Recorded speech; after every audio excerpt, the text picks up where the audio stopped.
केलेन की युद्धग्रस्त भूमि अंतहीन रूप से फैली हुई थी। रोरिक, एक दुर्जय योद्धा, युद्ध के मैदानों के बीच सवार था। उसका रोष प्रसिद्ध था, उसकी जीतें अनगिनत थीं, लेकिन उसका दिल बेचैन रहा, अतीत की गूंज से टॉर्मेंटेड। जीत के बावजूद संघर्ष की प्यास उसे खाए जा रही थी। वह कुछ और तलाश रही थी, कुछ ऐसा जो युद्ध नहीं दे सकता था। एक दिन उसकी खोज उसे एक दूरस्थ स्थान पर ले गई। ऊंचे पहाड़ों में बसा एक मठ। जगह की शांत सुंदरता उसके क्रूर अस्तित्व के विपरीत थी। रोरिक उतर गया। उसका कवच सूरज की रोशनी में चमक रहा था। वह लकड़ी के दरवाजों के पास गया, जिन पर प्राचीन प्रतीक खुदे हुए थे। एक बूढ़ा भिक्षु दहलीज पर उसका इंतजार कर रहा था। वह मास्टर ली थे, जिनकी आंखें समझदार थीं और शांति अटूट थी। रोरिक संशयवादी होकर भिक्षु को संदेह की दृष्टि से देखता रहा। उसका योद्धा मन ऐसी शांति को नहीं समझता था, लेकिन हताशा उसे यहां तक ले आई थी। मास्ट्रो, रोरिक ने कहा। उसकी आवाज लड़ाई से कर्कश हो गई थी। मैं शांति की तलाश में हूं, एक ऐसी भावना जो मेरे लिए अजनबी है। मास्टर ली ने बिना पलक झपकाए उसे घूर कर देखा। कोई शब्द नहीं थे, बस उसकी आंखों में गहरी समझ थी। रोरिक को आशा की एक अजीब और नई चुभन महसूस हुई। योद्धा ने पूछा, क्या तुम मुझे उसे ढूंढना सिखा सकते हो? भिक्षु ने बस सिर हिलाया। उनका चेहरा शांत था। अंदर आने, रुकने का एक मौन निमंत्रण। रोरिक एक पल के लिए झिझका, फिर दहलीज पार कर गया। उसने युद्ध की दुनिया को पीछे छोड़ दिया, कम से कम कुछ समय के लिए। मठ के अंदर की हवा ताजी थी, जिसमें अगरबत्ती की खुशबू थी। एक गहरा सन्नाटा उसे घेर लिया, जो उसके लिए असामान्य था। उसने आंगनों, सावधानी से बनाए गए बगीचों का अवलोकन किया। युवा भिक्षु धीमी गति से कार्य कर रहे थे।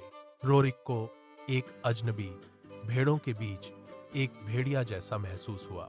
उसकी तलवार उसके बगल में भारी थी, एक निरंतर अनुस्मारक। मास्टर ली ने उसे संकरे पत्थरों वाले गलियारों से होकर गुजारा।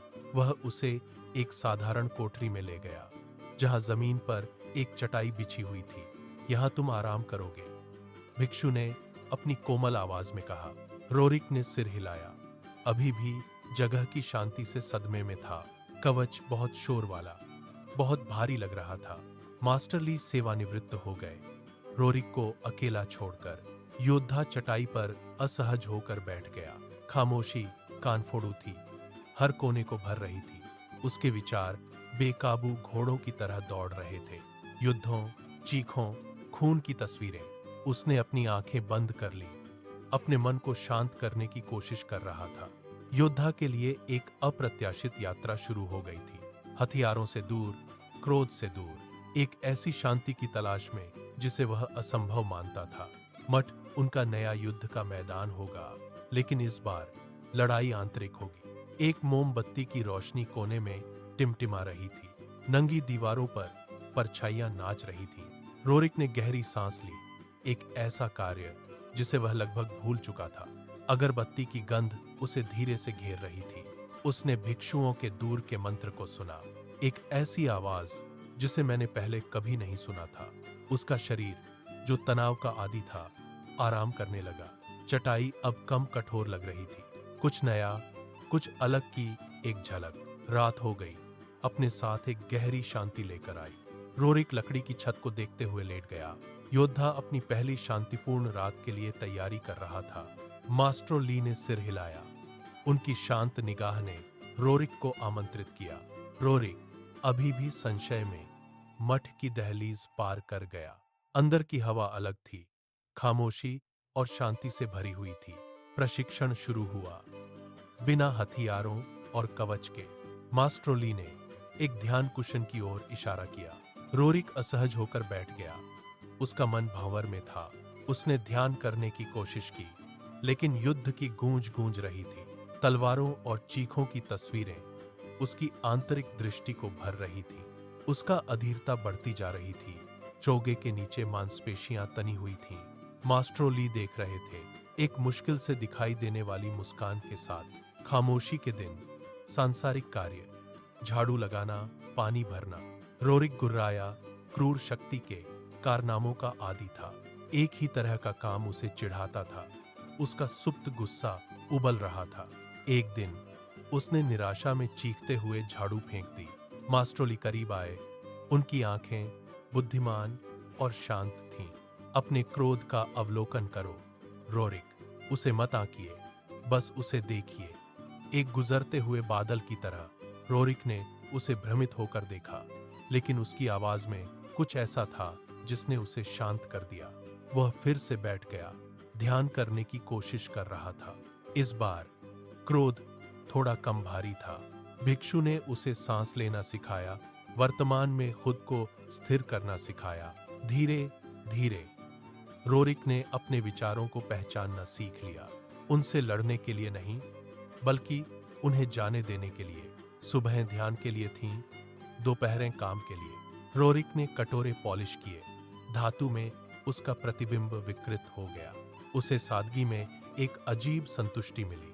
उसके हाथ तलवार के आदि अनुकूलित हो गए। मठ की खामोशी कम दमनकारी होने लगी थी। उसने पक्षियों के गीत, हवा को सुनना शुरू कर दिया। उनका भावनात्मक कवच परत दर परत टूटने लगा था। एक रात रोरिक को नींद नहीं आई। एक याद से वह परेशान था। वह बगीचे में गया। उसने मास्टर ली को ध्यान करते हुए पाया। वह चुपचाप उसके बगल में बैठ गई, बिना कुछ कहे। भिक्षु ने आंखें खोलीं। एक अनकही समझ, असली ताकत। ली ने फुसफुसाया, नष्ट करना नहीं है, यह अपने भीतर सद्भाव खोजना है रोरिक। रोरिक ने शब्दों को आत्मसात कर लिया। एक सूक्ष्म रहस्य उद्घाटन। उसने समझा कि शांति संघर्ष की अनुपस्थिति नहीं थी, अन्यथा आंतरिक शांति के साथ इसका सामना करने की क्षमता नहीं होगी।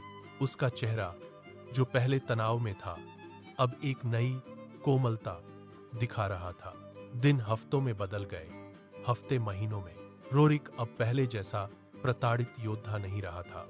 उसका हाव भाव अधिक सहज था। उसकी नजर अधिक स्पष्ट थी, अभी भी मजबूत, लेकिन उसकी ताकत एक अलग जगह से निकलती थी। वह भिक्षुओं की मदद कर रहा था।